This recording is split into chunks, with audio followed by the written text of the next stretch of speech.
Halo, assalamualaikum, selamat sore. Waalaikumsalam, Bu, selamat Salam, sore. selamat sore, Bu. Waalaikumsalam warahmatullahi wabarakatuh. Kita mulai saja ya perkuliahan pada sore hari ini.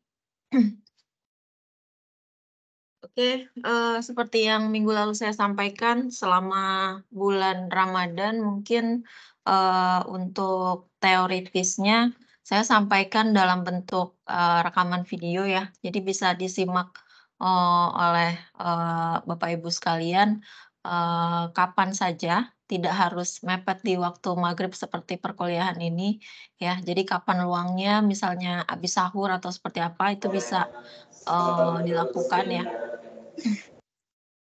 Kemudian untuk, latihan-latihan soal baru kita, ketemu secara online seperti ini ya.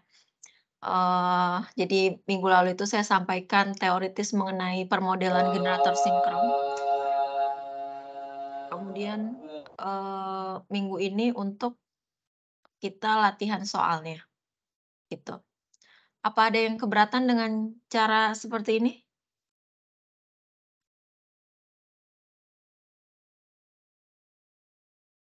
Suara saya jelas? Jelas, Bu. Jelas, Bu. Jelas, Bu. Tidak ada, Bu. Lanjut saja, Bu. Oke, karena saya, nggak pakai headset hari ini. Oke, kita langsung mulai saja ya. Jadi yang, pekan lalu itu di PPT-nya saya ada kasih satu contoh soal sama satu soal latihan mengenai permodelan generator sinkron. Nah, maka, hari ini kita akan bahas, 2 soal itu ya. Eee, jadi harapannya tidak perlu terlalu banyak, eee, materi tapi, intinya paham gitu.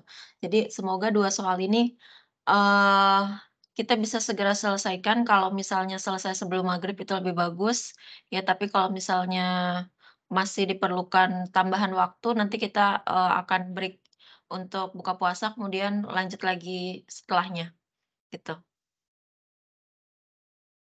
Tapi kalau misalnya ada yang waktu berbukanya sebelum di Jakarta, sebelum waktu Jakarta, itu boleh boleh saja ya, silahkan saja.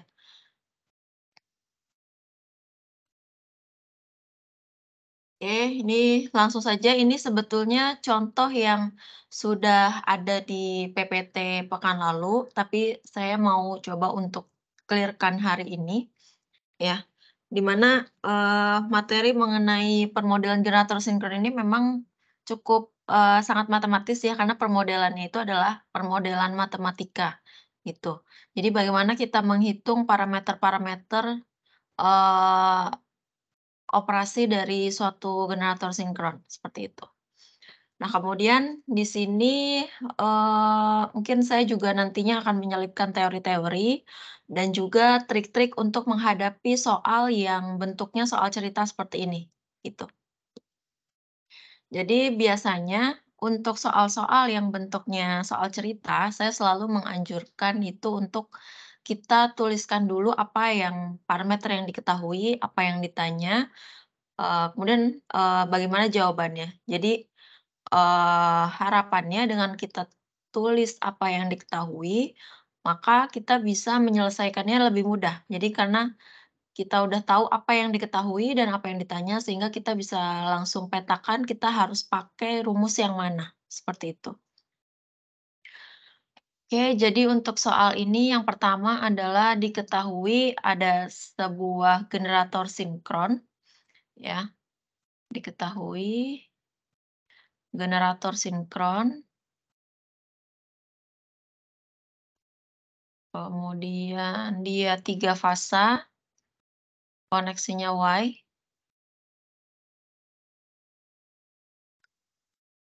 Kemudian dia, eee, kapasitas dayanya adalah 50 MVA, ya. Berarti S-nya, S3 fasanya sama dengan 50 MVA. Kemudian Di situ ada, info 30 kafe, ya.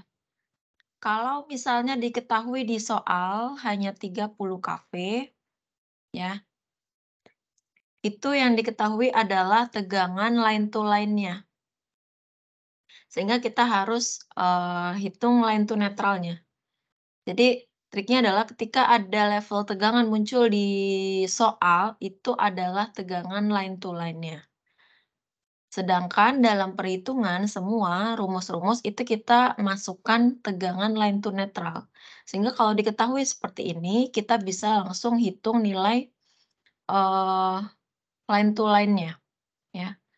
Jadi VLL-nya itu adalah 30 kV, maka V line to netralnya adalah 30 kV per akar 3, gitu. Di sini dituliskan ya. Kemudian kenapa dia langsung kita tuliskan sudutnya 0 derajat, itu karena tegangan menjadi reference. Ya, jadi kalau misalnya dikatakan nanti, faktor dayanya lagging atau leading, nah itu, adalah arusnya. Sedangkan tegangannya tetap menjadi referensi atau sudut 0, seperti itu. Sehingga, VLN-nya nanti di sini juga sudutnya 0.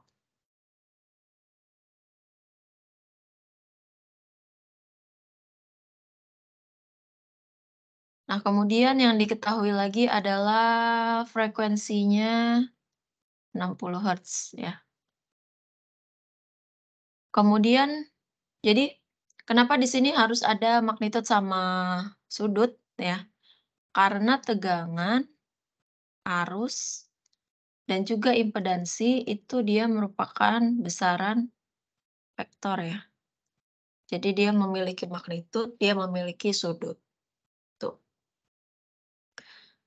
Nah, kemudian, apalagi yang diketahui reaktansinya. Reaktansinya 9 ohm per fasa dan resistansinya diabaikan. Jadi biasanya kan kalau, eee, impedansi itu dia adalah R kemudian plus JQ gitu ya. Sorry, JX.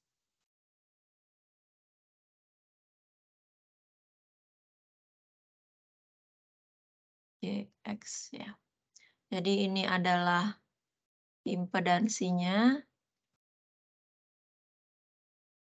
Ini adalah resistansinya. Kemudian ini adalah reaktansinya. Ya, impedansi adalah besaran vektor juga, tapi dalam hal ini dia dituliskan atau dinotasikan dalam, bentuk rektangular. Jadi dia punya, eee, suku atau komponen real, ada komponen imaginary. Di mana komponen realnya adalah resistansinya dan imaginary-nya adalah reaktansinya. Nah, di sini diketahui reaktansinya ini adalah 9 ohm. Dan resistansinya diabaikan, R sama dengan 0. Kemudian terkait dengan ya ini yang sudah dituliskan di sebelah kiri itu tadi adalah spesifikasi dari generator sinkronnya. Nah, kemudian terkait dengan operasinya dikatakan bahwa generator, mengirimkan daya ratingnya. Daya, sesuai dengan ratingnya pada power factor 0,8 lagging, ya, ke, suatu infinite bus, tuh, sesuai dengan rating terminalnya, yaitu, 30 kV tadi line to line. Sehingga kita bisa, artikan bahwa kalau dia mendeliver sesuai dengan rated power-nya, maka dia mendeliver 50 MVA. Dengan faktor daya 0,8 lagging. Maka kita bisa tuliskan, bentuk vektornya, gitu. di mana magnitude dari S-nya itu adalah 50 MVA, tapi, sudutnya adalah arkos dari por faktornya, gitu. Sehingga didapatkan nilai sudutnya adalah 36,87 MVA, ya. Atau kita bisa tuliskan dalam, ini kan daya daya kompleks ya, daya kompleks S sama dengan P plus JQ. Ya, ini bentuk, fasornya atau bentuk polarnya, ini bentuk rektangularnya, ya. Ini ada daya aktif yang dikeluarkan oleh generator tersebut, ini adalah daya reaktifnya.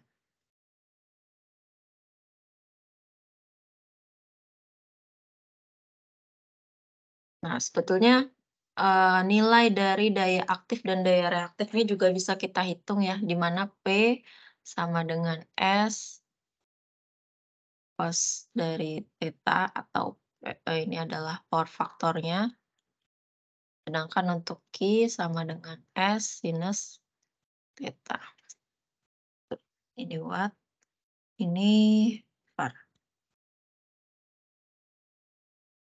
Maka didapatkan, generator itu mendeliver 40 MW dan 30 mVAR ke sistem, gitu. Izin, Ya, Bu. ya Untuk silakan. yang setelah 50 sudut 36,87 MVA, kok bisa langsung menjadi sama dengan 40 MW plus J30 ini dari mana, Bu, ya? Oke, baik. Jadi itu dari rumus ini, ya. Kalau kita masukkan, jadi kan gini, S sama dengan P plus JQ itu kan. Nah, P-nya itu kita hitung dari S cos V. Nah, S-nya itu kan 50 ya, dikali kosinus, PF-nya, kita langsung masukkan di sini 0,8 dari sini ya, 0,8. 50 dikali 0,8 sama dengan 40, gitu. Sedangkan Q-nya S kali sin theta, maka 50 kali kita harus hitung dulu. Berarti sinus 36,87 ya, gitu. Itu sama dengan 30. Boleh dicoba kalau memang, kalau ada kalkulator. Oke, baik, Bu. Terima kasih, Bu. Baik, sama-sama. Jadi kalau misalnya, ya memang saya agak cepet ya jelasinnya karena, saya menganggapnya sudah, ada basic-nya mungkin di tempat kerja atau video yang saya berikan minggu lalu, tapi kalau misalnya terlalu cepat atau ada pertanyaan, boleh disampaikan supaya saya tahu, eee, sudah sejauh apa pahamnya, gitu. Kemudian oh ya, terkait dengan perubahan bentuk ya. Jadi yang 50 sudut 36,87 itu adalah bilangan vektor yang dinotasikan dalam bentuk polar, ya. Jadi kalau bentuk polar itu ada, magnitude, ada sudutnya, dan yang 40 plus J30 itu dinotasikan dalam bentuk rektangular. Jadi kalau rektangular, jadi ada komponen, real, ada komponen imajinernya. Nah ini misalnya kalau yang ini realnya, ini imajinernya. Imajiner tuh ada J-nya ini tandanya imajiner, ya. J itu komponen imajiner atau beberapa buku menulisnya I ya, ini nilainya sama dengan akar minus 1. Maka kalau ada J kuadrat itu sama dengan minus 1. Nah, perubahan angka ini dari 50 sudut 36 menjadi 40 plus J30 itu sebetulnya, selain kita bisa hitung manual ya, seperti yang saya lakukan di pojok kanan bawah, kita bisa juga langsung pakai kalkulator saintifik, ya. Jadi, Bapak Ibu bisa menggunakan kalkulator saintifik dalam mode kompleks, nanti tinggal dimasukkan saja 50 sudut 36,87, kemudian dikonversikan masuk ke rektangular, maka akan langsung keluar 40 plus J30, gitu. Itu sangat membantu kalau nanti ujian ya, jadi nggak perlu hitung manual lagi, pakai kosinus atau pakai sinus, itu bisa langsung, menggunakan kalkulator saintifik, karena ketika ujian diperbolehkan. Gitu. Oke, apa ada pertanyaan lagi sebelum kita lanjut? Tidak, Bu. Belum ada, Bu. Oke.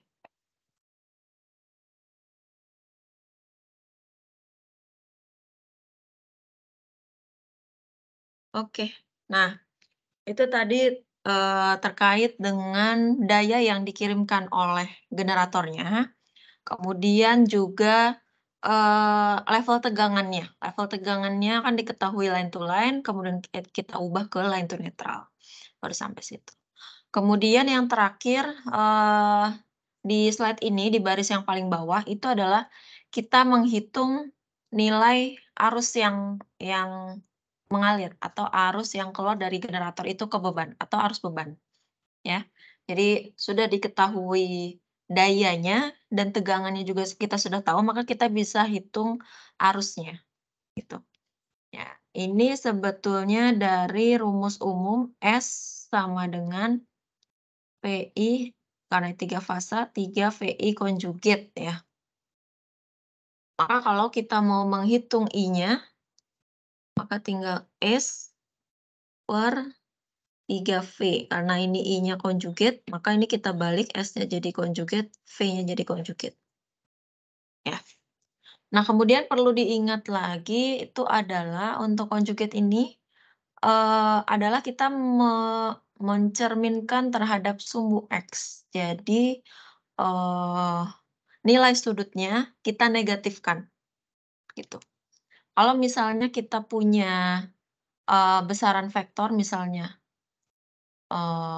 A sama dengan misalnya magnitud A sudut 30 misalnya, maka A konjugat sama dengan magnitud A sudut min 30 gitu. Jadi kalau kita konjugatkan, maka kita negatifkan sudutnya. Berlaku juga sebaliknya, kalau misalnya vektor aslinya dia sudutnya negatif, maka kalau kita konjugatkan, dia menjadi positif, gitu.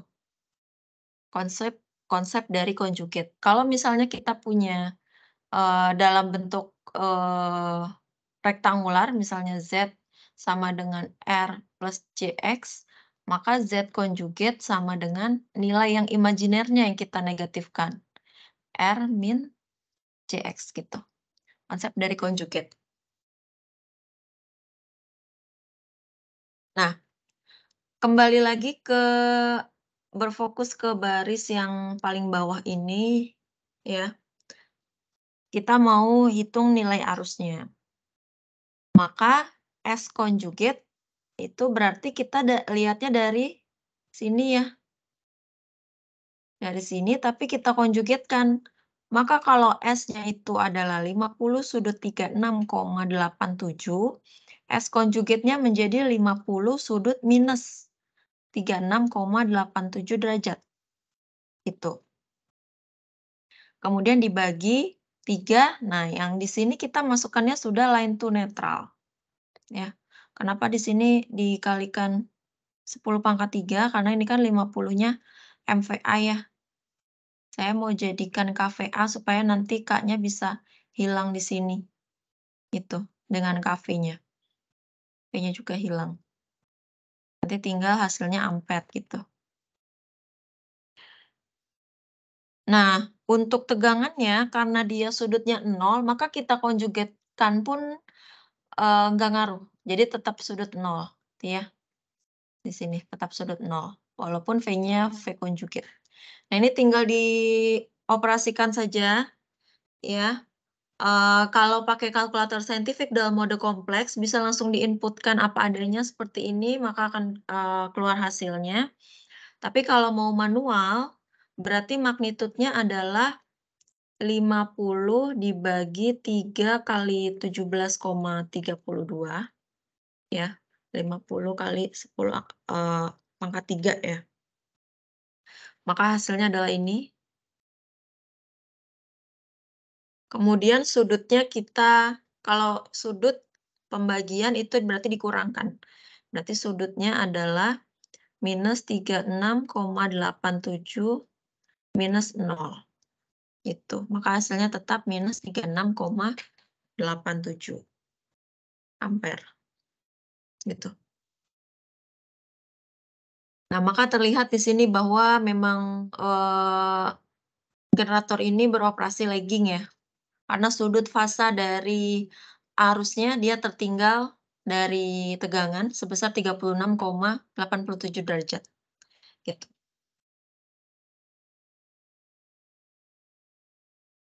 Nah, kemudian dari sini ada 3 pertanyaan. Yang pertama di poin A itu adalah disuruh menghitung tegangan eksitasinya. Tegangan eksitasi dari generator dan berapa power angle-nya. Ya, atau sudut dayanya.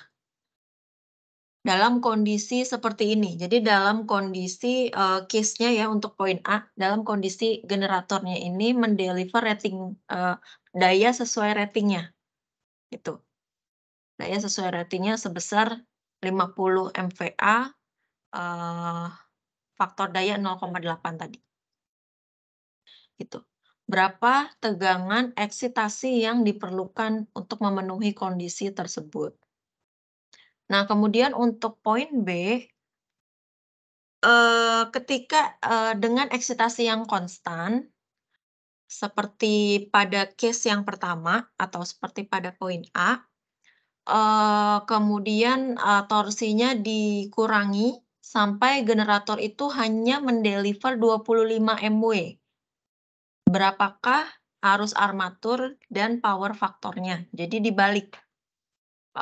Kalau di poin A itu tadi diketahui kita bisa hitung arusnya dari rating power-nya, jadi dia mendeliver daya sesuai ratingnya yaitu 50 MVA. Kalau di poin B, eksitasinya yang sudah diketahui, nah dengan beban hanya 25 MW, berapa arus sama faktor dayanya, gitu. Bisa dipahami perbedaan pertanyaan poin A dan B? Bisa, Bu. Ya, Bu. Oke ya. Jadi kalau di poin A, dia generatornya itu mengirimkan 50 MVA.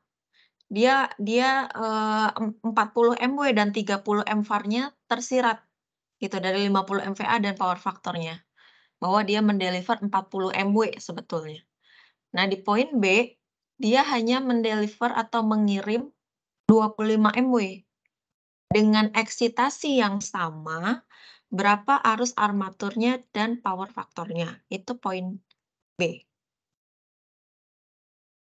Nah, poin yang C, jika generator beroperasi dengan eksitasi sama seperti poin A, ya sama seperti poin-poin sebelumnya,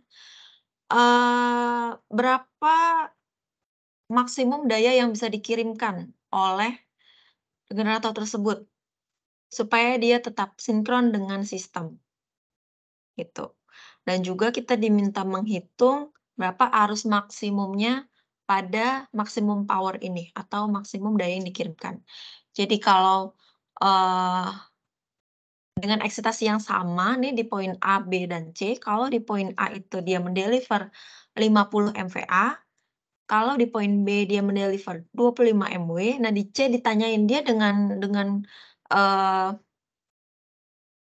eksitasi segitu, dia bisa berapa maksimum power yang bisa dia supply gitu, dan berapa arusnya. Oke ya. Sampai sini ada pertanyaan sebelum kita ke jawabannya?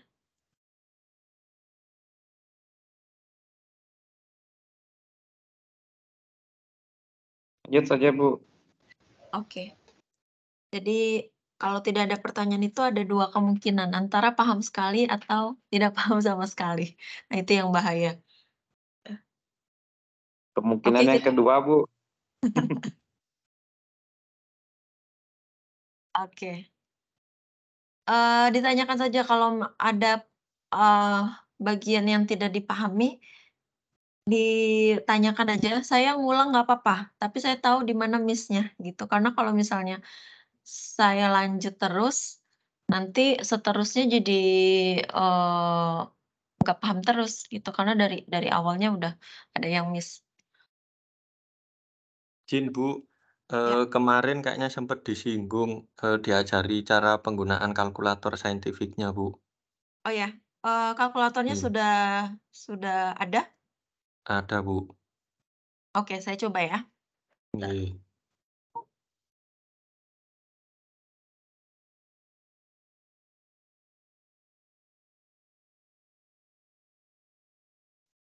Saya mesti siapkan webcam.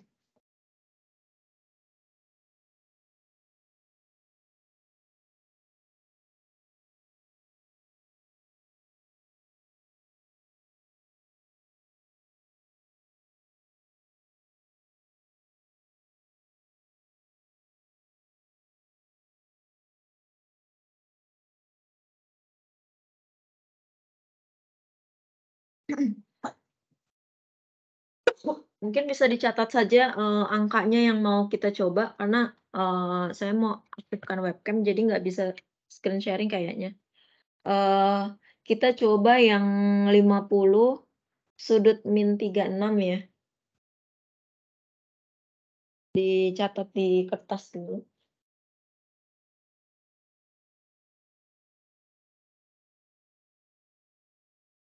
50 sudut min 36,87 kali 10⁻³ dibagi 3 kali 17,32 sudut 0.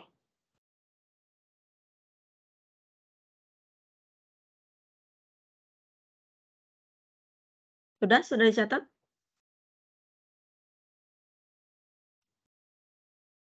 Sudah Bu. Oke.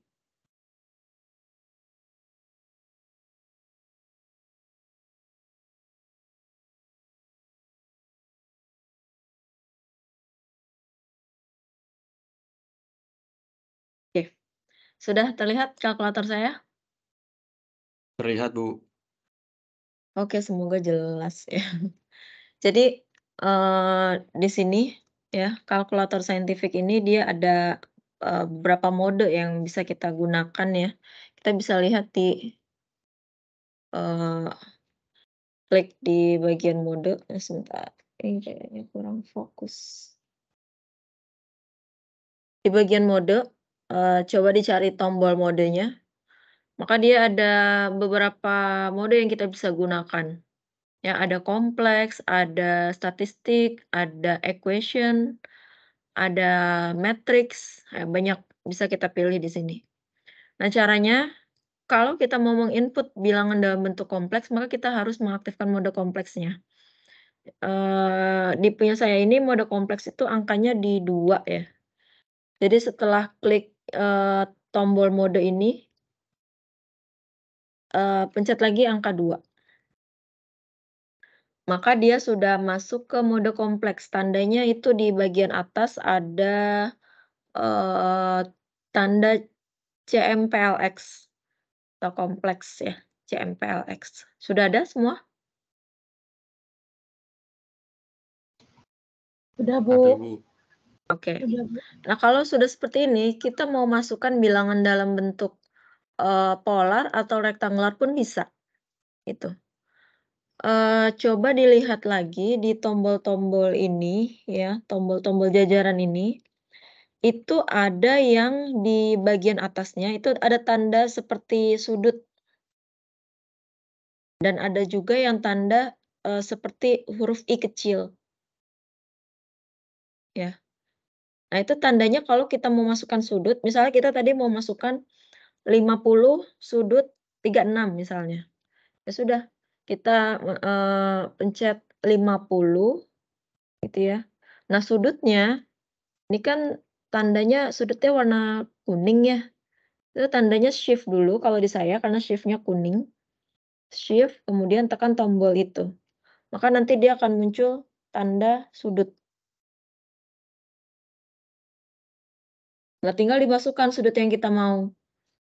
Misalnya tadi min 36,87 gitu ya, maka kita bisa masukkan seperti ini. Nah, Oke, siap Bu, ketemu Bu, ketemu ya? 39,9 ya. Oke. Apa tuh 39,9?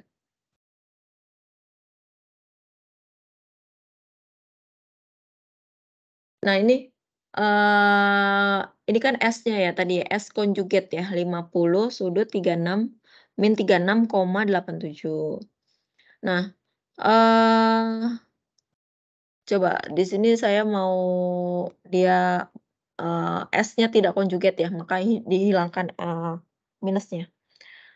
Nah, misalnya saya mau ubah ke bentuk rektangular yang tadi, yang 40 plus J30 ya.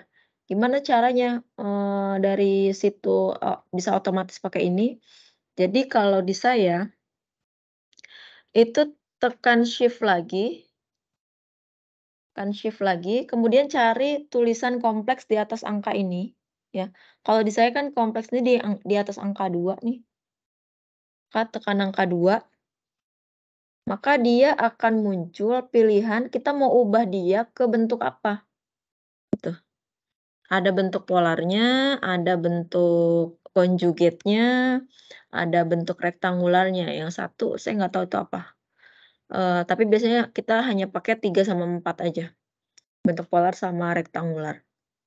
Yang tadi kita udah inputkan bentuk polarnya yang sudut sama magnitude. Nah yang ini itu bentuk rektangularnya, kita mau tahu yang ini kan, nomor 4. Maka kita tinggal pencet angka 4 aja. Maka dia akan muncul seperti ini. Kalau udah seperti ini, ya, ini kan udah ada angka yang tadi kita input, kemudian, ada anak panah, kita mau ke bentuk yang seperti ini, ada A plus BI, ya. Jadi J itu kalau di kalkulator dia I munculnya dan, di belakang munculnya, ya. Jadi kalau kita tadi punya 40 plus J30, di sini akan munculnya nanti 40 plus 30I, gitu. Nah, kalau sudah seperti ini tinggal disama dengan, ya. Maka dia akan muncul nih sekitar 39,999 plus 30,000, ini I-nya di belakang, gitu, ya. Karena pembulatan dari kosinus 36,87-nya itu tadi. Oke, baik Bu. Berarti nanti kalau misalkan ada soal di ujiannya, bisa dibulatkan Bu ya, karena 39,9 ini jadi 40 Bu ya? Bisa. Oke, siap. Saya untuk angka eksak sebetulnya tidak terlalu strict ya. Kalau misalnya, cuma beda koma, tapi yang penting konsepnya benar, konsepnya sama, dianggap benar, gitu. Kecuali kalau memang rumusnya salah, kemudian emang angkanya beda jauh ya. Tapi kalau misalkan cuma pembulatan aja nggak masalah. Nah itu. Nah ini adalah cara untuk mengkonversi dari polar ke rektangular. Sebaliknya juga bisa. Jadi kita coba dulu ya. Kita misalnya mau input misalnya 5 plus, atau dibalik aja yang tadi, 40 plus 30i ya. Berarti tinggal masukkan aja 40 gitu ya, kan 40, sorry, 40 plus 30. Nah, gimana kita input I-nya? Nah, input I-nya kita cari di sini ada I nggak, gitu. Oh iya, selamat berbuka puasa untuk yang, menjalankan ya, yang sudah maghrib boleh, bebas aja sambil buka puasa nggak apa-apa, ya. Nah ini, di sini itu kalau di kalkulator saya I-nya itu ada di sini, yang I kecil di atas ini. Nah caranya sama, kita harus pencet shift dulu baru, tombol itu, jadi nanti akan masuk I-nya, gitu. Nah, kalau udah seperti ini, tinggal, kalau misalkan mau kita konversi, berarti tinggal shift angka 2, kita masukkan angka 3, terus sama dengan. Nah, hasilnya sama kan ya, 50 sudut 36,87, 869,87, gitu. Oke, Sebetulnya baik, Bu. iya, sebetulnya manual bisa, tapi lama gitu. Nanti kalau ujian, habis waktunya, gitu.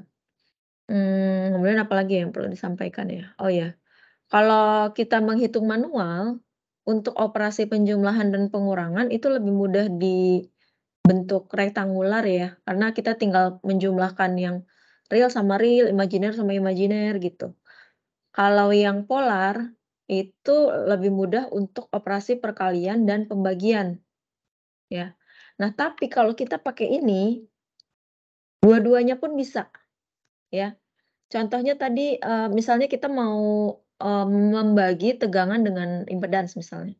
Tegangannya dalam polar, kemudian dibagi dengan, impedansi dalam rektangular, itu bisa kalau pakai ini, ya. Kalau manual nggak bisa, kita harus dalam bentuk yang sama dulu baru, kita operasikan. Tapi kalau misalkan pakai kalkulator itu bisa lebih cepat, gitu. Nah, ini bisa dicoba nih ya, misalnya kita tadi, mau masukkan 50 sudut min 36,87 dibagi 3 kali 17,2 sudut 0 ya.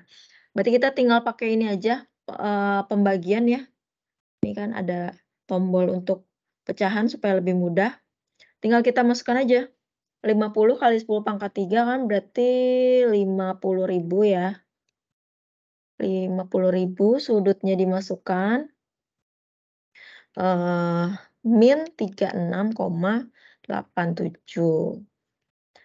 Nah, yang di bawah berarti 3 kali 17,32 sudutnya 0. Nah, coba, bisa seperti ini? Bisa diikuti? Bisa, Bisa, Bu. Bu. Oke, tinggal sama dengan. Maka dia akan keluar hasilnya. Nah ini 769, Bu, ya? iya. Nah ini, Iya. untuk setiap kalkulator itu bisa beda-beda default-nya. Kalau di punya saya, dia akan otomatis muncul dalam bentuk rektangular yang ada I-nya, ya. Ada juga kalkulator yang memang settingannya, dia kalau ada yang, seperti ini munculnya, hasilnya dalam polar, itu bisa. Nah kalau kayak gini, kita tinggal sama aja seperti tadi, shift, angka 2, terus kita mau ubah ke bentuk polar kan ya. Maka pencet angka 3, maka ketemu hasilnya. Nah, ini sesuai sama yang ada di PPT saya tadi, gitu. Ini hasilnya, ya. 962,278, sudutnya min 36,87, gitu.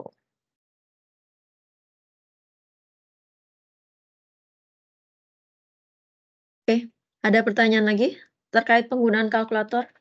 Karena ini kepakai terus ya, kalau yang pernah saya ajar di rangkaian listrik 2, itu pasti pernah saya ajarin ini.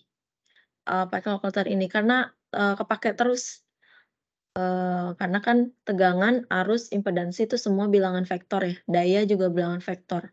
Maka kita, bisa pakai ini analisanya.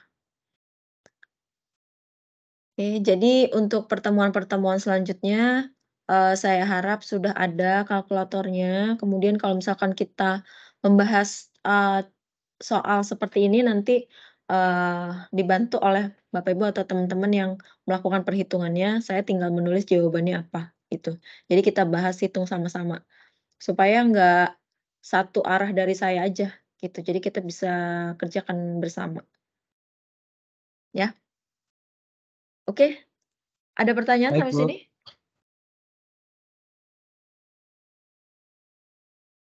Selamat berbuka puasa untuk yang sudah berbuka, ya memang seperti ini adanya ya, karena kita bulan puasa dan, perkuliahan ini jam 5 sampai jam 7, normalnya 3 SKS sampai jam 8, tapi biasanya saya 2 SKS aja, 2 jam aja.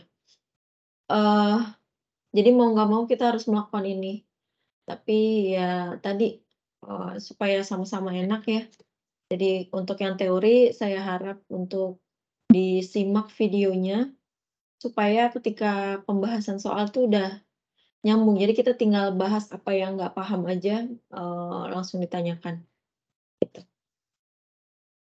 Ya, kita lanjut ke PPT-nya. Nah, di sini kan, bentar, oh ini. Nah ini. Ini adalah hasilnya tadi kita hitung pakai kalkulator ya. Tadi kita hitung sama-sama, keluar hasilnya ini dalam ampere.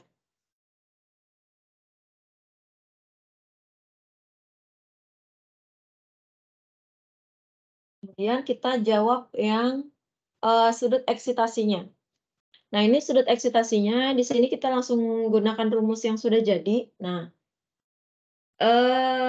saya tidak lagi menjelaskan rumus ini dapat dari mana, karena itu ada di penjelasan teoritisnya ya, yang ada di video itu. Jadi silakan disimak kalau mau, kalau penasaran ini rinciannya dapat dari mana rumus ini. Tapi untuk, latihan-latihan soal, kita sebetulnya hanya, apa ya, kita pakai rumus jadinya aja, gitu, supaya nggak terlalu pusing ya.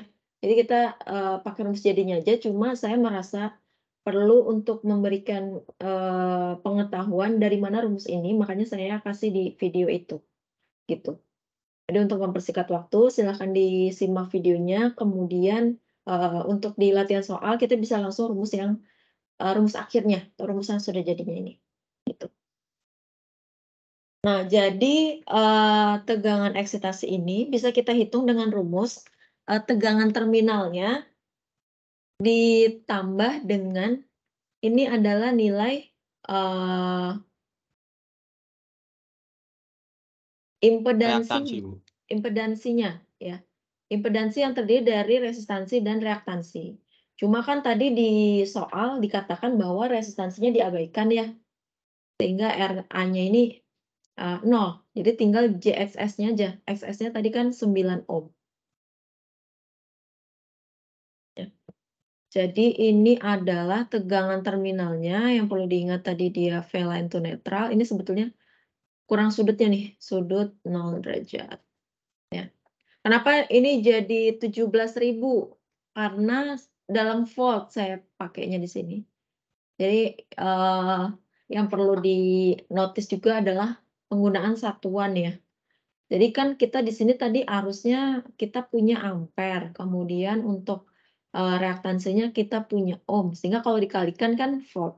Maka supaya bisa dijumlahkan nilai tegangannya, maka tegangannya kita ubah juga jadi volt, gitu. Sebetulnya, bisa dalam kafe, kalau dalam kafe berarti arusnya yang kita harus ubah menjadi kiloampere, gitu, bebas aja, mau dalam volt atau kilovolt, tapi nanti ampernya mengikuti, gitu. Kalau misalnya kita mau dalam kafe, berarti ini jadi 0,962 kiloampere, gitu. Nah, ini tinggal operasi pengalian aja ya. Jadi 9 ini dikalikan dengan ini, dikalikan dengan ini. Nah, yang tadi saya katakan, 9, J-nya itu jangan ketinggalan. Jadi harus, 9I diinputkan di, kalkulatornya. Tadi saya katakan, kalau di kalkulator walaupun bentuknya beda, ini bentuk, bentuk polar, ini bentuk rektangular, tetap bisa dikalikan, ya. Jadi nanti tulis ini dikali 9I, itu di kalkulator. Baru ditambah dengan, 17.320,5 sudut 0, maka dapat hasilnya ini. Silakan dicoba di kalkulator masing-masing karena supaya familiar juga ya dengan penggunaan kalkulatornya, jadi nanti ketika ujian sudah lancar.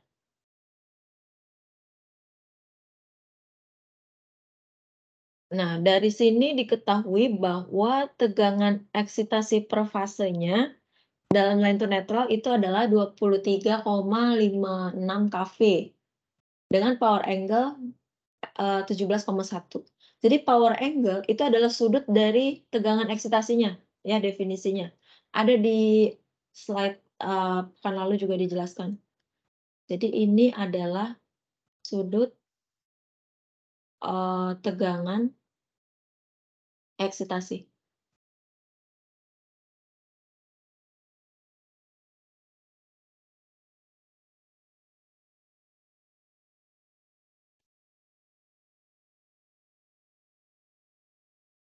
Dan sehingga didapatkan ini. Untuk poin A ada pertanyaan?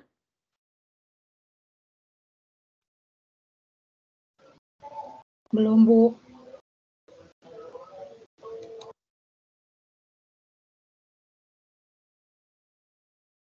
Oke. Kalau tidak ada, kita lanjut ke poin yang B.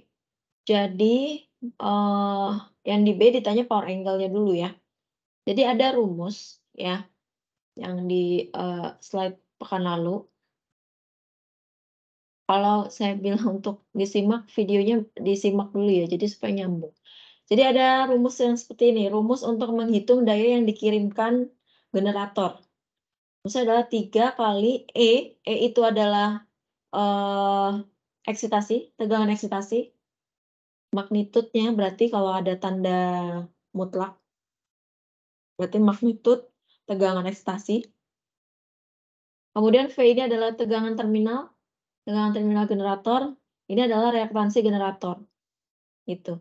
Ini adalah power angle-nya ya, yang ini. Nah, ini adalah daya yang dikirimkan oleh generator. Gitu. Kalau 3 fase berarti makanya di sini dikali 3. Nah, kita untuk poin B kita sudah tahu bahwa P-nya itu 25 ya. P-nya itu 25 MW. Kemudian E-nya kita udah tahu ya. E-nya itu dibilang sesuai sama poin A. Berarti sama dengan yang ini. Ya. Kemudian V-nya ini dari spek generatornya 17,32 kV tadi. Ini sudah tahu, ini sudah tahu, ini sudah tahu, ini sudah tahu. Nah, ini yang ditanya. Makanya kita balik. Maka menjadi seperti ini rumusnya.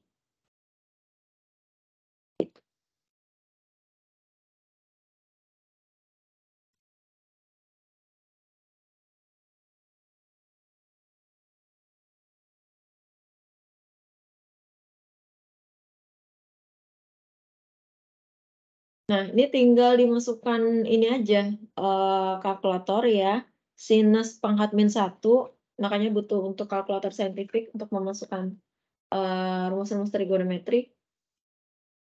Arcus sinus dari 25 MW dikali 9 ohm dibagi 3 kali 23,56 kV kali 17,32 kV. Ini adalah E yang didapat dari poin A, ini adalah V-nya. Ya. Ini adalah XS-nya. Ini adalah P3 fasenya. Maka didapat sudutnya adalah 10,591 derajat. Gitu. Nah, kemudian sebetulnya yang ditanyakan itu adalah arus armaturnya, jadi arus yang mengalir di jangkar, kemudian berapa power faktor ya dalam kondisi ini. Jadi power faktornya sudah bukan 0,8 lagi, sudah tidak sama seperti case yang sebelumnya. Yang di soal A itu kan power faktornya 0,8. Nah, ini kita justru diminta hitung berapa sekarang power faktornya. Kalau eksitasinya tetap, tapi dayanya turun, gitu. Nah, ini kita bisa hitung pakai rumus sebenarnya kan arus sama dengan V per Z gitu ya. Nah, berarti V-nya ini kan perbedaan tegangan antara eksitasi sama tegangan terminal berarti kan. Kemudian dibagi sama Z-nya ini hanya ada reaktansinya, maka tinggal reaktansi di sini. Tinggal dimasukkan aja. Jadi kalau yang ini itu dia kalau ada tanda mutlak itu berarti magnitudenya aja yang dimasukkan ke perhitungan, karena sudutnya yang kita hitung. Tapi kalau misalnya dia, tidak ada tanda mutlaknya itu berarti vektor keseluruhannya yang dimasukkan, magnitudenya sama sudutnya, gitu. Dan J-nya juga jangan lupa. Jadi dimasukkan ke kalkulatornya bentuk yang ini. Ya, maka akan didapat ini. Itu adalah nilai arusnya. Jadi arusnya kan tadi dayanya turun yang dikirimkan dari generator, maka otomatis arusnya juga turun kan, logikanya gitu ya. Nah, berapa power faktornya? Power faktornya adalah kosinus dari sudutnya. Karena kan power faktor itu definisinya adalah kan kosinus dari theta V min theta A ya. Ya, theta I. Perbedaan sudut antara tegangan sama arus. Nah, karena theta V-nya ini 0, ya, maka berarti tinggal tergantung dari sudut arusnya. Gitu. Maka kosinus 53,43 gitu. Dapatlah 0,596. Dan kenapa lagging? Karena dia negatif di sini. Ya, jadi dia tertinggal dari sudut tegangan. Jadi dia lebih lagging ternyata.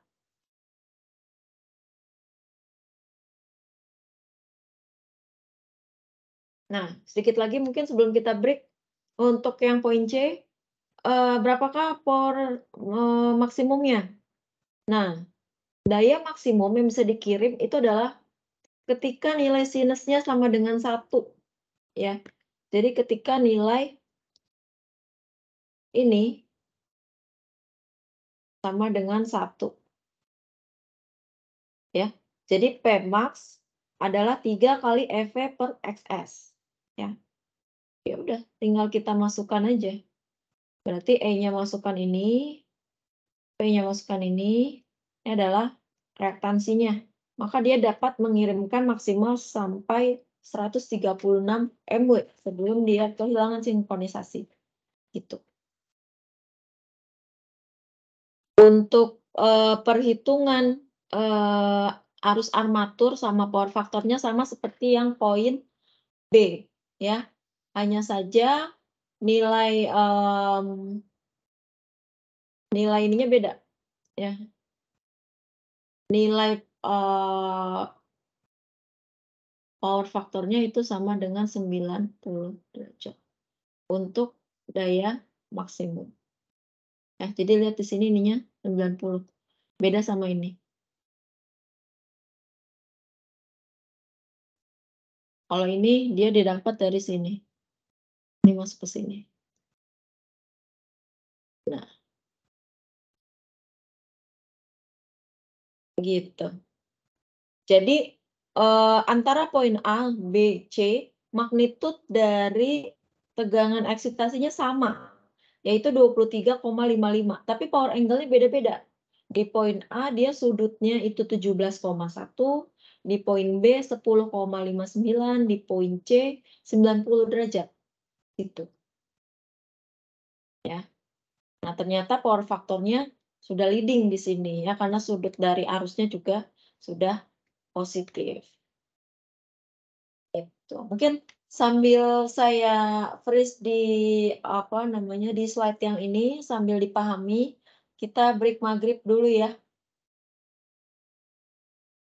Untuk wilayah Baik, Jakarta. Bu. Iya, Bu. Oke, Ibu mau mungkin tanya, kita Bu, video yang minggu lalu yang Ibu share di Teams, ya. teman-teman kesulitan untuk melakukan download, Bu? Oh, karena besar kali ya. Mungkin Apa online saja, Pak. ya? Videonya iya betul sih, tapi teman-teman pengennya mendownload video itu apa karena direkam tahun 2021 ya, Bu ya? Berpengaruh? Harusnya enggak sih, Pak. Enggak ngaruh harusnya. Jadi Oke. biasanya karena size-nya terlalu besar, jadi lama atau kali ya. Karena Memang saya hanya kasih link aja, link ke video yang sudah lama. Karena kalau saya buat video baru, nanti saya susah ngupload-nya karena besarnya itu, gitu. Biasanya gitu. Jadi, win-win solution-nya saya pakai video dari rekaman kuliah yang sudah lewat, tuh. Mungkin di online aja ya, kalau kesulitan untuk download-nya. Tapi settingannya harusnya enggak sih, harusnya, tetap bisa dilihat asalkan login dengan email ITPLN. Catatannya itu, Iya. login dengan Atau email. mungkin nguploadnya harus di file itu. File Teams-nya ya? Ya, benar. Oke, saya sebetulnya nggak mindahin sih, jadi itu tetap ada di, kelompok Teams yang lama, cuma link-nya saya share, gitu. Jadi dia kesimpannya di record yang Teams yang satunya lagi, kelas yang dulu, gitu. Tapi kalau misalnya online bisa ya? Di-play bisa ya? Atau butuh request Bisa, access? Bu. Kalau Bisa ya? streaming Bisa. bisa, kalau download Yang susah, Bu. downloadnya yang nggak bisa. Oh, nanti saya cek lagi deh. Mana tahu settingannya yang nggak bisa download atau memang terlalu besar. Nanti saya cek lagi. Baik, Bu. Terima kasih. Oke. Saya freeze di sini ya, mungkin sambil, berbuka puasa sambil mau dicoba, kalkulatornya, perhitungannya benar atau tidak sesuai yang di, PPT. Kita akan lanjut, 6.30 ya? Kita tinggal 1 soal lagi aja. Baik, Bu. Ya, Bu. Oke. Baik, Bu. Baik, Bu.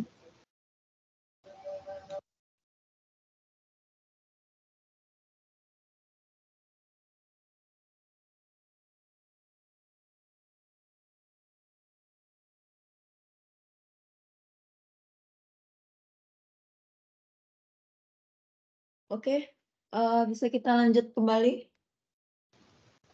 Bisa, Bu. Bisa, Bu. Oke, untuk contoh ini apa ada pertanyaan?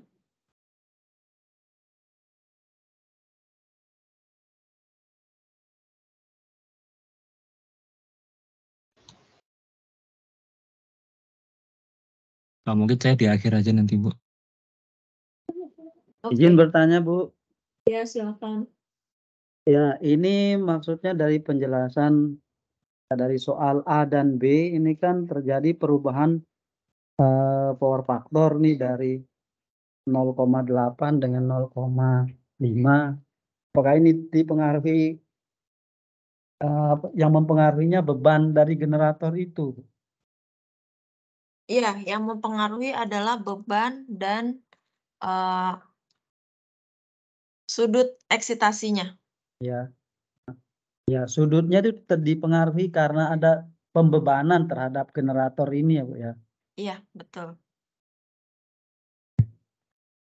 Yang kedua, Bu, maksudnya ini daya yang bisa disuplai sama generator sebelum kehilangan sinkron. Maksudnya kehilangan sinkron ini jadi generator ini dia bekerja paralel gitu ya dengan generator yang lain. Iya, jadi, kita, apa namanya, tadi kan dikatakan bahwa dia bekerja dalam frekuensi, berapa tadi ya? Bentar. 60 hertz ya? Nah itu, Ya, untuk, suatu generator itu tetap sinkron, itu ada sudut minimal antara, eksitasi dengan sudut terminalnya, itu. Nah, itu harus dijaga, sudut eksitasi itu harus dijaga, tidak boleh dia lebih dari 90 derajat, maksimum itu 90 derajat, gitu. Karena akan berbahaya bagi generator itu sendiri atau kepada sistem. Jadi kalau, suatu sistem yang terinterkoneksi itu kan misalnya dia terdiri dari beberapa generator masuk di situ, berarti kan dia terhubung secara paralel ya, gitu. ya, Maka, semuanya harus sinkron, gitu. Sehingga ada aturan-aturan ya, yang mengharuskan dia itu, bekerja dalam, mungkin kalau Bapak Ibu lebih familiar sama istilah, kurva kapabilitasnya ya, gitu. Kurva kapabilitas itu kan yang me apa, menggambarkan di posisi daya mana dia bisa beroperasi dengan aman gitu ya. Itu kaitannya ke sana sih nanti, gitu. Iya. Salah satu syarat operasinya itu adalah, sinkronisasi itu, gitu. Itu kira-kira, eee, ada lagi? Atau mungkin ada yang mau di-sharing juga boleh, mungkin di tempatnya bertugas ada case, implementasi dari ini karena, itu ya, kalau ini, kelas karyawan memang, mungkin lebih familiar dengan apa yang di tempatnya bekerja, sedangkan saya itu, mencoba untuk menarik garis dari sisi akademisnya, dari hitungannya ya, hitungan teori-teori dasarnya, gitu. Jadi kalau kita bisa diskusi itu akan, lebih baik lagi. Jadi tidak fokus sama hitungan, tapi juga bagaimana, eee implementasinya. Mungkin kalau itu prakteknya Bapak Ibu lebih lebih paham ya dari saya mungkin terkait dengan itu. Oke, kalau tidak ada pertanyaan lagi kita lanjut dulu ke soal latihannya. Soal latihannya sebetulnya, dengan, spek generator yang sama ya, dengan generator yang, sama, jadi berarti terminalnya tadi 30 kV line to line, kemudian apalagi tadi ya, dia kapasitas dayanya 50 MVA, berarti spek yang ini tuh sama atau kita gunakan lagi di contoh 2 karena dia, sudah men-state di sana generatornya itu generator yang sama. Frekuensi 60 Hz, berarti nanti kita masukkan line to line-nya juga sama sebesar 17,32 sudut 0, gitu. Cuma di sini untuk operasinya yang berbeda, ya. Diminta menghitung power angle atau sudut dari eksitasinya, kemudian arusnya, dan power faktornya ketika kita mengubah-ubah nilai eksitasi. Jadi bedanya kalau di soal contoh tadi nilai eksitasinya magnitudenya ya, magnitud dari eksitasinya, tegangan eksitasinya tetap. Nah kalau di sini itu yang kita variasikan. Untuk poin A dia turun 79,2% dari contoh di soal sebelumnya. Nah di poin B itu ketika sudut, tegangannya, magnitud tegangannya turun 59,27%. Nanti kita lihat apa impact-nya atau apa akibatnya. Kemudian yang C adalah minimum eksitasinya, supaya generator itu tetap sinkron. Jadi bedanya ya, kalau yang soal sebelumnya dia eksitasinya stabil, tapi, daya yang dikirimkannya yang beda-beda. Nah, kalau di soal, kemudian ditanya daya maksimalnya juga. Nah, kalau di soal latihan ini, dia yang, konstan adalah dayanya. Jadi dayanya konstan mengirimkan 40 MW, ya. Mengirimkan 40 MW tapi eksitasinya turun 79,2%, 59,27%, dan ditanya berapakah minimum eksitasi yang diperbolehkan, gitu. Nah, jadi, generator dari contoh 1 kita, pakai, info spesifikasi yang ada di sana. Ini adalah nilai tegangan ekstasi awalnya ya, 23,56 tadi kV, kemudian ini reaktansi generatornya, dan ini tegangan terminalnya, line to neutral. Nah, kalau eksitasinya berkurang 79,2% dari nilai ini, maka kita tinggal hitung aja ya, 72,2% dari 23,56 kV itu adalah 18,65 kV.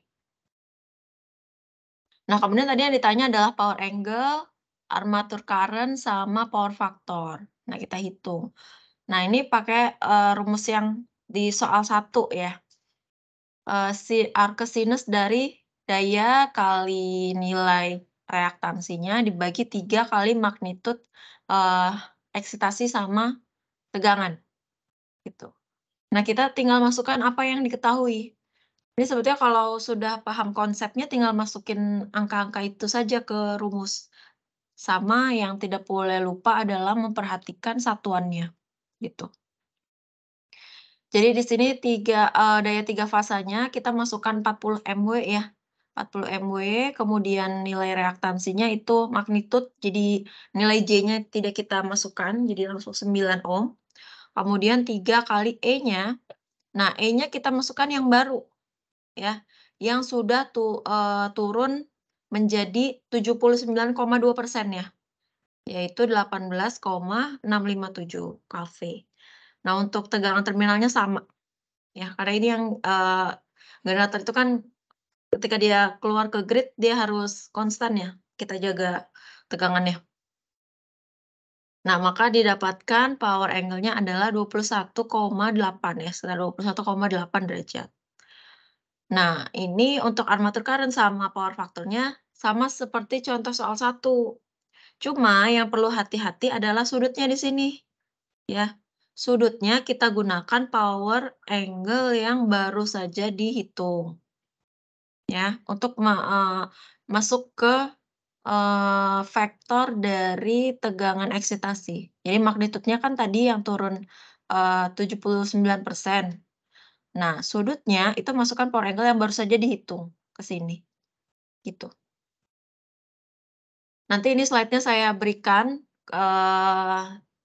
kemudian nanti ya untuk UTS ya, nggak beda jauh lah tipe-tipe soalnya dari sini. Jadi seharusnya kalau soal latihan udah paham, UTS-nya bisa. Nah, ini untuk tegangan terminalnya dia konstan ya, 17,32 sudut 0, dan dimasukkan J9. Dapatlah ini nilai armatur current-nya. Dimana kita lihat bahwa nilai sudut dari arusnya itu 0, sehingga dia sama dengan sudut tegangan, ya. Tegangan terminal kan sudutnya 0 nih. Maka dia, kalau kita hitung power faktornya, dia sama dengan 1, gitu, atau unity. Gitu. Jadi untuk soal yang A, ternyata didapatkan power faktornya unity.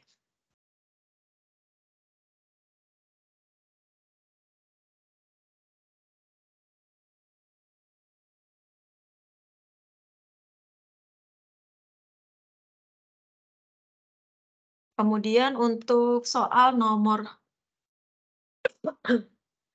B, soal nomor B, cara pengerjaannya sama seperti poin A. Sama persis, cuma nanti di sini eksitasinya berkurangnya, bedanya di sini aja, ya. 59,27% kali 23,55 didapatkan 13,9 kV, ya. Dayanya sama, dayanya dijaga konstan 40 mW, maka yang di sini itu bedanya di sini aja nih. Nilai magnitude dari tegangan eksitasinya dimasukkan yang baru, ya. Didapat power angle-nya 29,7, maka armatur current-nya nanti 29,7 ini masuk di sini. Gitu. Sisanya sama ini, angka yang ininya sama seperti poin A, cuma beda di sudutnya, sudut eksitasinya. Gitu. Jadi, dayanya tetap, tegangan eksitasi turun mengakibatkan power angle-nya berubah. Nah, itu juga menyebabkan power faktornya berubah, gitu kaitannya. Ya, kalau kita bisa ambil kesimpulan. Nah, ini didapatkan power faktornya ternyata 0,8 leading, ya, karena dia positif di sini hasil dari IA-nya. Gitu. Nah, kalau dia leading, kalau kita gambarkan diagram fasornya, itu nanti akan ketahuan kalau generator ini under excited dan, sebenarnya dia menerima reactive power. Jadi bedanya sama yang case yang sebelum-sebelumnya, kalau yang di contoh soal 1 tadi, dia masih mengirimkan daya, reaktif. Kalau di case ini, di poin B ini dia receiving. Jadi dia menerima, daya reaktif. gitu. Kalau di generator kan kalau di kurva capability itu sebetulnya, dia boleh menerima atau, boleh mengirimkan daya reaktif. Tapi kalau daya aktif dia harus hanya boleh mengirimkan, makanya dia bentuknya, sedikit setengah lingkaran gitu kan ya, untuk kurva kapabilitas. Nah, generator tidak boleh menerima daya aktif. Oke, kemudian yang C itu ditanya minimum eksitasi. Jadi minimum eksitasi itu sama seperti kalau kita mau menghitung maksimal daya, ya. Sudutnya itu sudut, power angle-nya itu 90 derajat, ya. Maka sin, deltanya juga sama dengan 1. Nah, ini kita hitung. Jadi kalau yang ini, ya, jadi rumusnya itu sama, rumus utamanya yang ini, ya. Untuk poin ini kita mau tahu nilai power angle-nya. Nah, di sini power angle-nya karena sudah diketahui, maka kita mau hitung E-nya berapa, gitu. E-nya berapa? Kita tinggal masukkan 40 MW, ini 9 ya, ini nggak berubah ya yang, pembilangnya. Nah, di bawahnya 3 kali 17,2 dapat ternyata nilai tegangan eksitasi minimumnya itu yang harus diberikan adalah sebesar 6,928 kV atau sekitar 7 kV, gitu. Nah, dalam kondisi ini juga kita bisa, menghitung nilai arus armatur dan power factor dengan rumus yang sama, tapi nilai power angle-nya dimasukkan 90. Jadi bedanya itu, dari poin B, dia 29,7, di sini sudah maksimum 90 derajat. Sudutnya maksimum, ekstasinya, magnetudnya minimum. Didapat ternyata power faktornya sudah 0,37 leading, dan dia juga underexcited. Gitu. Sampai di situ materinya, silahkan kalau ada diskusi atau mau ada pertanyaan, kita masih punya waktu sekitar 5-10 menit. Soal UTS-nya pakai bahasa Indonesia apa bahasa Inggris, Bu? Bahasa Indonesia, Pak. Oke, monitor. Oke, jadi ya memang ini soalnya bahasa Inggris yang di PPT karena, saya ambil dari buku berbahasa Inggris. Jadi saya langsung ketikkan aja, gitu. Tapi, penjelasannya tadi kan, ini banyak juga bahasa Indonesia kok, kadang suka campur-campur sayanya. Tapi nanti di UTS semua bahasa Indonesia. Jadi sebetulnya, ITPLN ini memang lagi banyak perkembangan ya, mungkin, untuk info juga menuju world class university, jadi banyak kerjasama-kerjasama internasional yang sedang dibangun. Nah, memang kita belum ada ke arah sana ya, cuma double degree, pertukaran pelajar itu udah mulai coba dijajaki.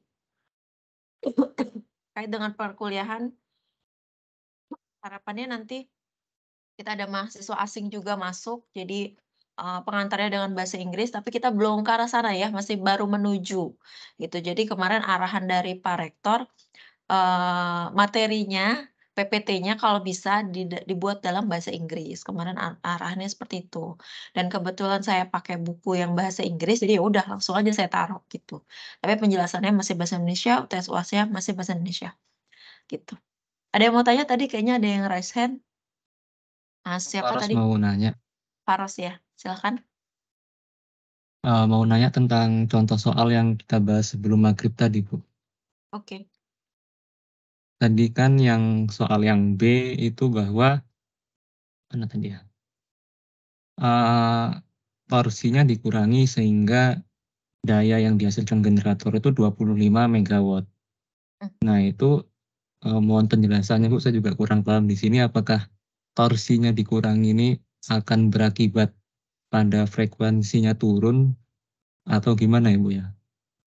Oh, enggak. Sebetulnya gini, jadi, kalimatnya mana ya yang di sini ya? Ini ya.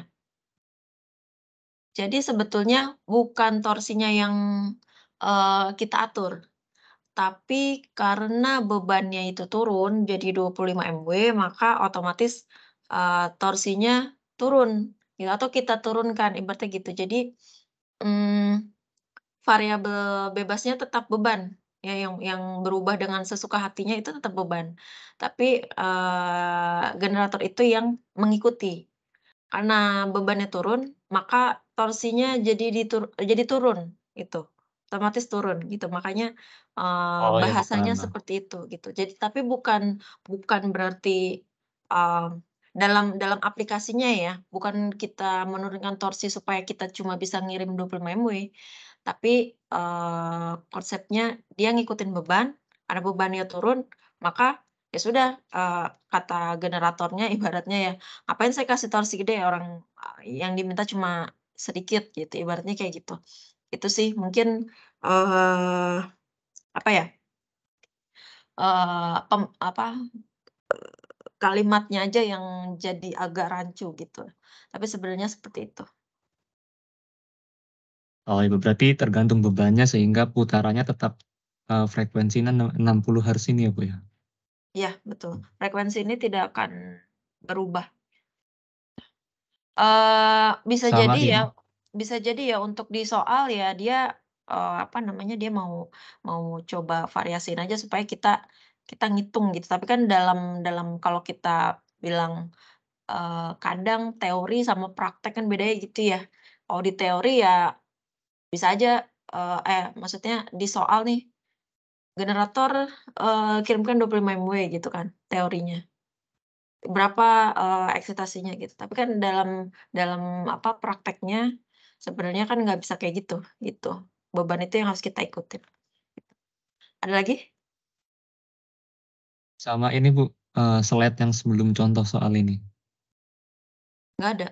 Di situ di si oh yang berarti di file kemarin ini, Bu, ada Oh iya, heeh. perbandingan, kalau E atau eksitasi lebih dari V atau apa nih, jadi sama dengan over excited. Nah, terus kalau E kurang dari V ini under excited. Nah, ini berarti sebenarnya perbandingan antara eksitasi sama yang dihasilkan tuh bagaimana ya, Bu, seharusnya? Saya cari ininya ya, PPT-nya.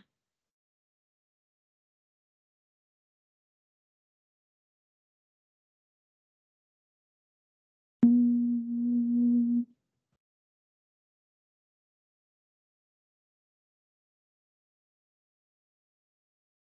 Oke, sudah muncul? Iya, sudah, Bu. Iya, oke. Bagus pertanyaannya ya. Jadi, suatu, generator itu dia bisa beroperasi dalam keadaan overexcited atau underexcited, ya. Seperti istilahnya ya kalau over itu dia lebih, di dikasih tegangan eksitasi melebihi tegangan terminalnya. Magnitudenya ya, kita bicara magnitud. Nah kalau under berarti di bawahnya, itu. Makanya tadi ketika, di soal ketika E-nya itu kurang dari tegangan terminal, maka langsung di-state di sana, oh berarti generator ini, bekerja dalam kondisi underexcited, gitu. Kayak gitu aja sih sebetulnya konsepnya. Saya lupa ada sudutnya nggak ya? Oh bukan yang di PPT ini, bentar bentar.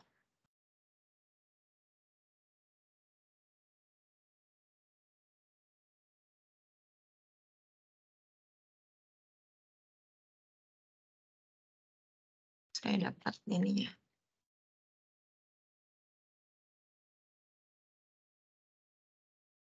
Nah ini. Nah, ini sebetulnya kalau kita mau membahas lebih jauh tentang overexcited sama underexcited ya. Jadi, 2 kondisi ini memungkinkan dalam generator itu beroperasi, tapi harus dalam batasnya, ya. Ini adalah diagram Pasor. Kita mau bahas lebih jauh ya. Kita lihat yang overexcited. Nah, ini yang over sama yang under, kalau kita lihat grafiknya ini samanya di mana? Samanya adalah di tegangan terminalnya, VT-nya nih, ya. Magnitudenya sama, ya, segini, ya. Sudutnya 0, sudut 0 berarti, lurus ke kanan, ya. Nah, mana eksitasinya? Eksitasinya ini yang ini E. Ini E, ini E. Ya. Kalau kita lihat ketika generator itu overexcited, ya, jadi, rumus yang tadi hasil perhitungan tadi yang ada magnitude sama fasanya itu bisa kita gambarkan dalam fasor. Jadi ini adalah panjangnya itu adalah magnitudenya, ini adalah sudutnya. Sudutnya berapa di sini? Nah, ini power angle-nya. Ketika dia overexcited, kalau kita lihat di sini segini power angle-nya. Tapi kalau underexcited, dia magnitudenya lebih pendek dari VT. Ya kan kalau kita lihat ya, lebih pendek kan dia. Nih. Daripada ini. Tapi sudutnya, lihat, sudutnya lebih besar. Ya. Karena dia akan memenuhi persamaan ini. Gitu. Untuk arusnya, ngaruhnya ke arusnya apa? Lihat arusnya. Untuk overexcited, dia di sini, ya, ini arusnya. Tetanya akan negatif. Tetanya akan negatif. Berarti dia akan lagging terhadap tegangan terminalnya. Nah, underexcited sudah leading, ya. Nih, tetanya dia positif, dia A-nya akan ke atas. Gitu. Bedanya itu antara overexcited sama underexcited. Dan nanti bisa kita gambarkan nih, misalnya yang mana yang ini nih misalnya. Yang ini. Nah, kalau sudutnya sudah 90 derajat, lihat di grafik ini, maka berarti dia sudut E-nya ini udah ke atas nih. Udah ke atas, nggak bisa dia ke kiri, udah maksimum. Gitu. Nah, kalau dia sudah 90, E-nya berapa yang sudah diketahui, nah maka dia harus menjaga dalam kondisi itu. Gitu, maka kita bisa state di situ dia overexcited atau underexcited, tergantung dia memenuhi persamaan yang mana, gitu. Ini adalah normal condition-nya. Ini normal condition-nya, nilainya seharusnya sama. Gitu. Tapi boleh, apa namanya, ada perbedaan ya. Itu boleh. Bentar, kayaknya ada lagi yang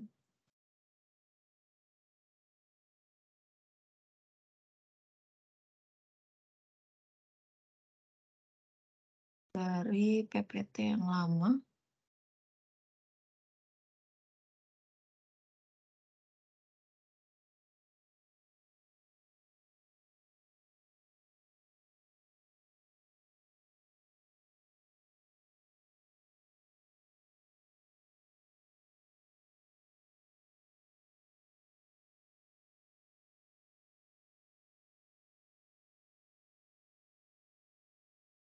Aduh, saya lupa naruhnya di mana ya.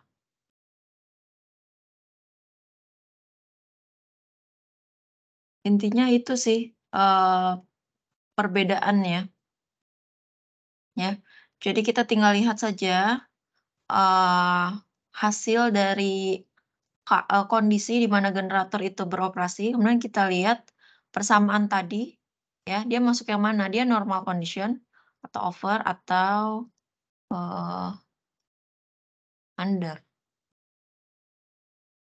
Gitu kira-kira. Menjawab nggak ya? Atau Baik, ada yang makasih Bu atas jawabannya. Tadi kayaknya harusnya sama ya tadi antara E cos dengan V terminal ya. Oke.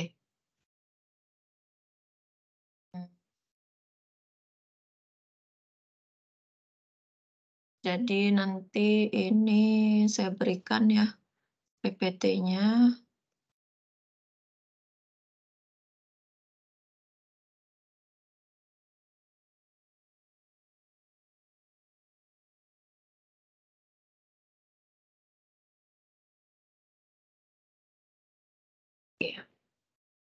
Oke. Itu kira-kira yang, terkait dengan permodelan generator sinkron.